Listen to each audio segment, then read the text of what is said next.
nhớ rồi để trong không như sợ là nó nói chị cũng có sinh lý chắc á tôi chỉ này tôi đó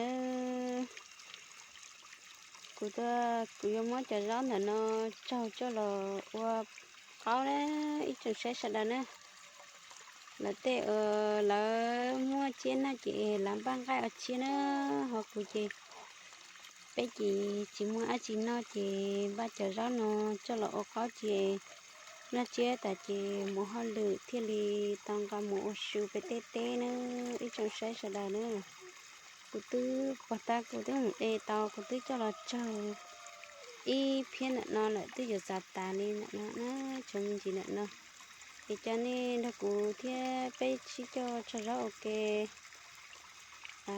thế cụ cho mua khâu đi trà tao bé sẽ đã nó cái nó rau sư là té ở là một bé cho chị nó một một tua chị là tí nó bé cho là mang gai ở bé cho hoặc cụ chị mua chị cũng bắt cho rõ là nó cho lọ ấy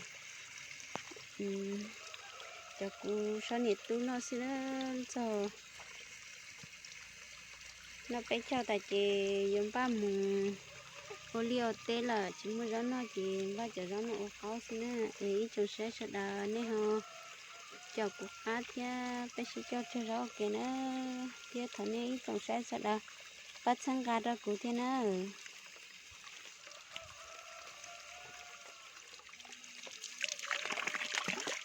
nhớ rồi đó sẽ đà nữa là cụ cho rau ok nữa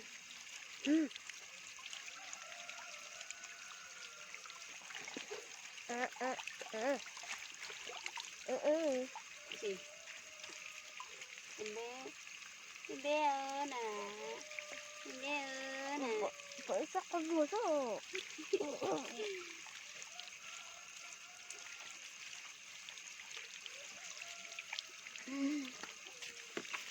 bởi sao con mua sao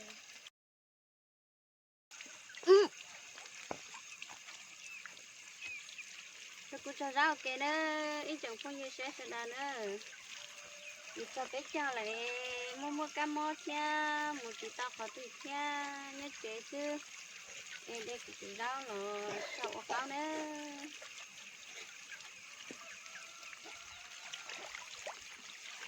mua một toa chỉ những cái ở bé cho thì kì cho rau lỗ cao nè cho nó lỗ cao chéo nữa nó chỉ bé cho tại kì bé mua té hay tao rau nó à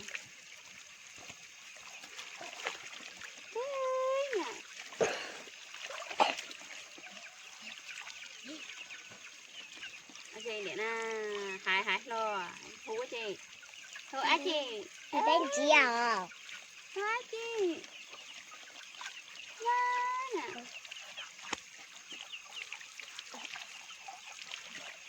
tụi nó chị tụi mình xem nghe nữa tụi sẽ xem đó nữa tụi mới chi gì nữa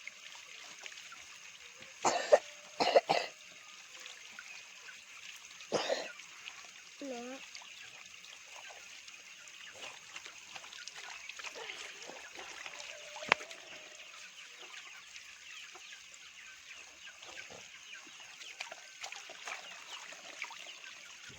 nó nói chị là cho em mồm lông chị là một tôm lông tà nữa cái chị mồm lông chị tiếng nhắc chị chứ là cho mồm lông chị là một tôm lông là một giống nhà nữa bé chị đó là mua hạt trồng thì bé chị mồm lông tụ thì bé nhắc chị chứ nó cha cho mình nhựa cha mình chỉ lấy còn tôi chị nhắc chị chứ nè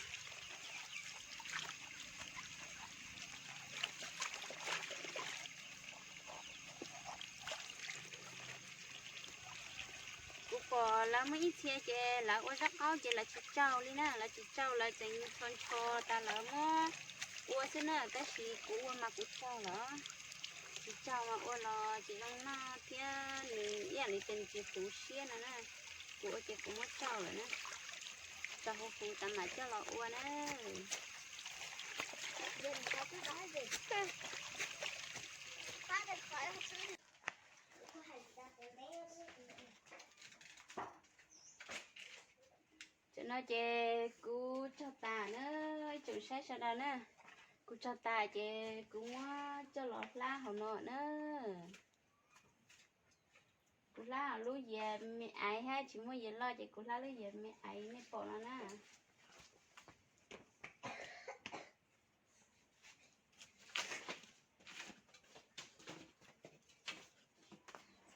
bé chè chỉ cho có chút tới nữa cho có chút tới chè lá hồng lú về mẹ ai nè bỏ nó xí nữa rồi cú lá rau ở đó có nó ok nữa ít chỗ sẽ sao đó nữa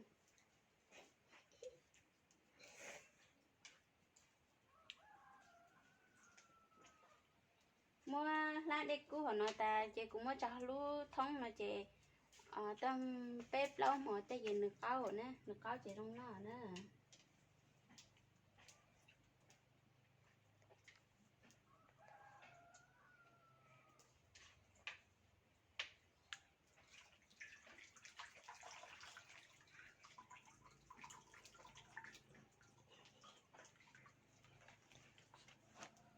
cũng muốn bỏ cho lú thông họ nó ít chừng sẽ sao đó nữa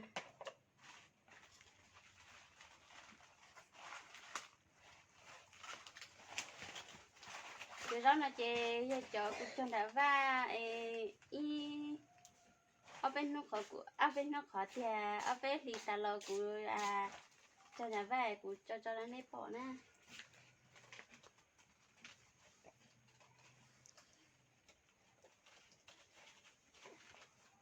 nó chơi giờ cụ dân cụ luôn nên tiền á ít chẳng sẽ sao đó nó chỉ giờ tiền cụ là dân oxy ôm mồ vì cho nên sao giờ cụ luôn nên tiền á nên bỏ nó lò nên học ba thân cả cụ thiên á ít chẳng sẽ sao đó nè cụ dân gì cụ luôn nên tiền đó nên sao nên bỏ nó lò để học ba thân cả cụ thiên nên học cho xả lý trả thiên họ thân làm cái gì trong đó cụ giờ tới giờ tư cụ họ chỉ cho trong nó nói nên học bác thì cụ thế nó ít chừng sai sao đào nữa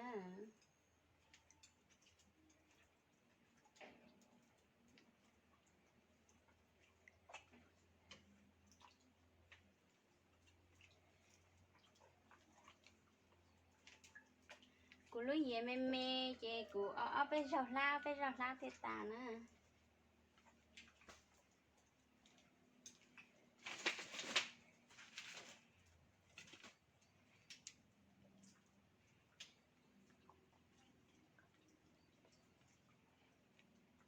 nó nói nó nên gặp bé là dù tí bé cho là tí tiền nữa nhớ nên là lúc tết trà nên họ nó bé cho là chỉ tao nhớ bé tết trà chị giống ba nó bé cho là nữa ta chỉ mua ăn chỉ nào liền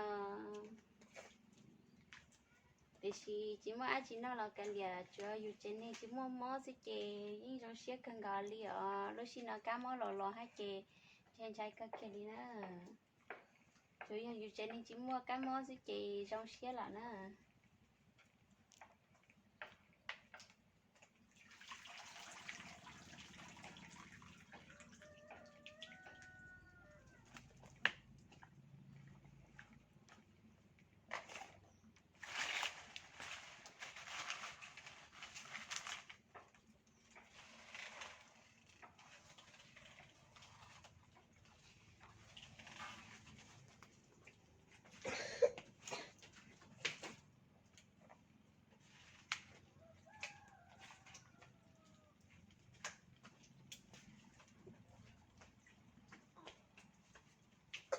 Quay, nó té thứ nhiều mà ừ? Nhưng mà đừng có nó té nè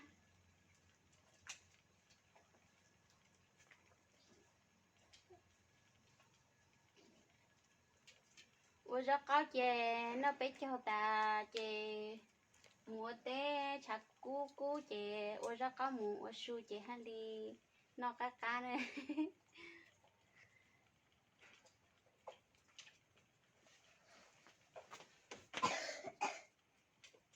có sao em bé nó té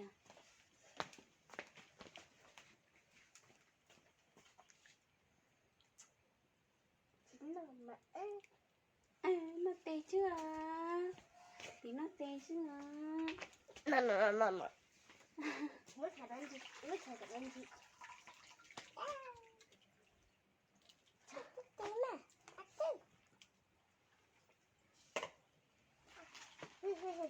Thả đánh gì nữa? Thả đánh gì nữa?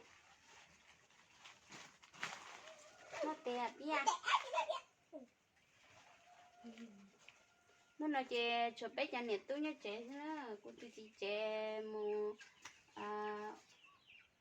chém lông tu là nữa nè, chỉ không lông tu té thì mù gió bó, bé té hà giống xe bỏ thì tao bó bỏ cho nó mua tao xếp vào như dòng nè.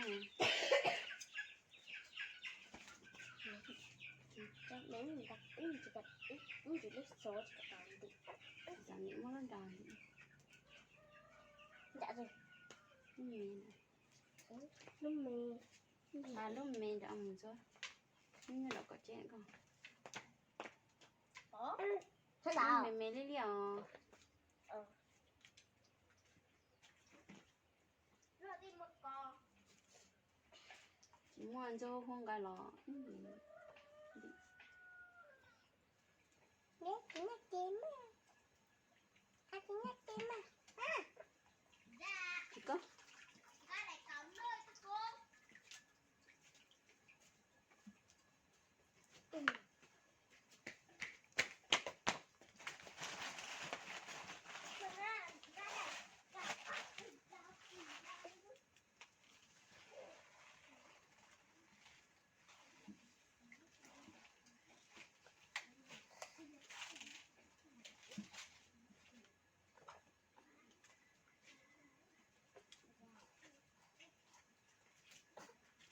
Ý, vô qua. Vô qua.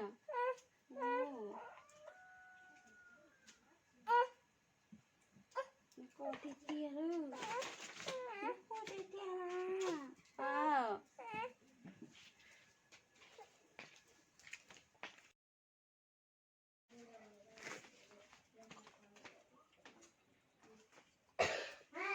Mình bảo 20. Giờ ước nay sao ok nó chồng sẽ sau đó nó nhục qua chè mình nhục qua chè cho mình nhồi là nè. Bé tụi mình sửa rồi nghe có qua tao nè. Bé tụi mình chạy sửa rồi có qua tao nè. Ta phải tì tao đi gió lúc xuống. Liên.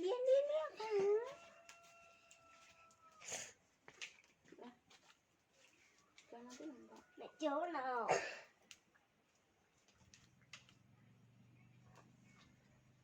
Mình nhập bắt tao. Sơ rồng mà.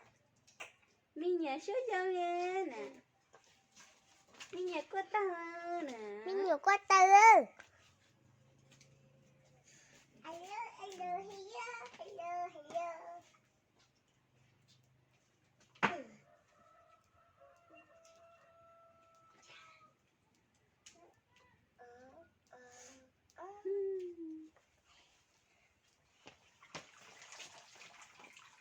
Có gì?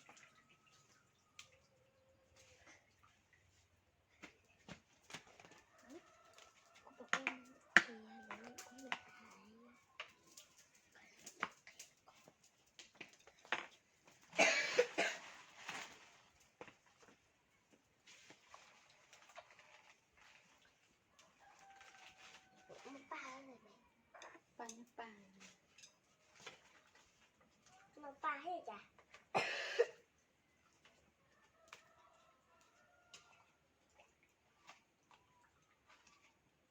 Lúc giờ mẹ chị nó chỉ rất tà nó ý chồng sẽ sau đó nè. Chocolate love chị. Nhớ này tới chờ là lúc tới chờ là như thế nhớ này tới chờ mẹ cả nó chia tà nếu nó chỉ sư nhớ bé tới chờ chị bé tới chờ tôi cái là chị nó chia tà chị bé mua té nữa chồng sẽ sau đó nữa nó chia tà chị bé phí mua té nữa.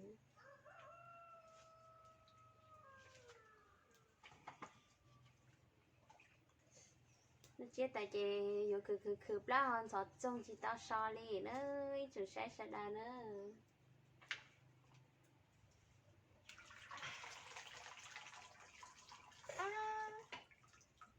chân tình. Yếm mua xí nè. Cứ tụi mình giờ yếm mua xí nữa. Mẹ ăn thật ai.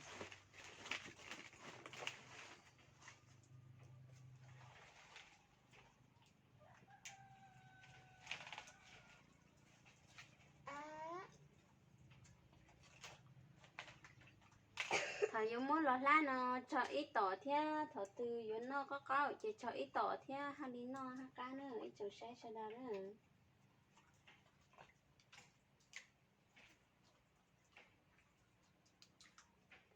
Cho nên lên từ bỏ nó lo nên học bát sang gà của thế nó bát sang gà đâu của trong YouTube theo thì của sát thọ cái bát nó đã nè cho lên số tụ theo nên bỏ nó lo học bát sang gà đâu của trong YouTube theo ấy trong sẽ đó nữa như sợ xa có cháu cho YouTube bao xuôi chỉ bỏ tiền bỏ giờ cho lên thằng nên bát sang gà đâu của theo Nó con trâu.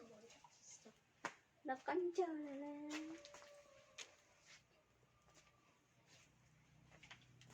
Nè.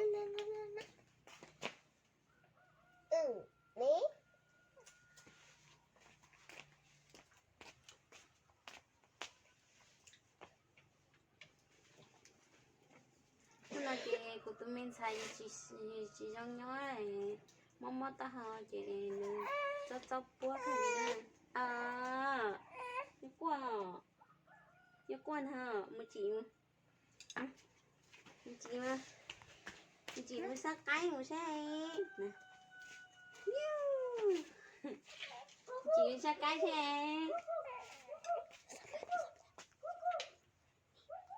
nhá nè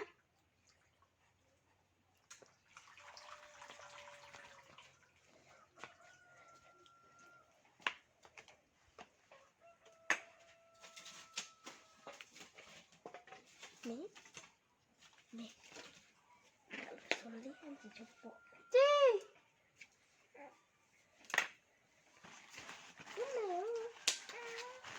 chị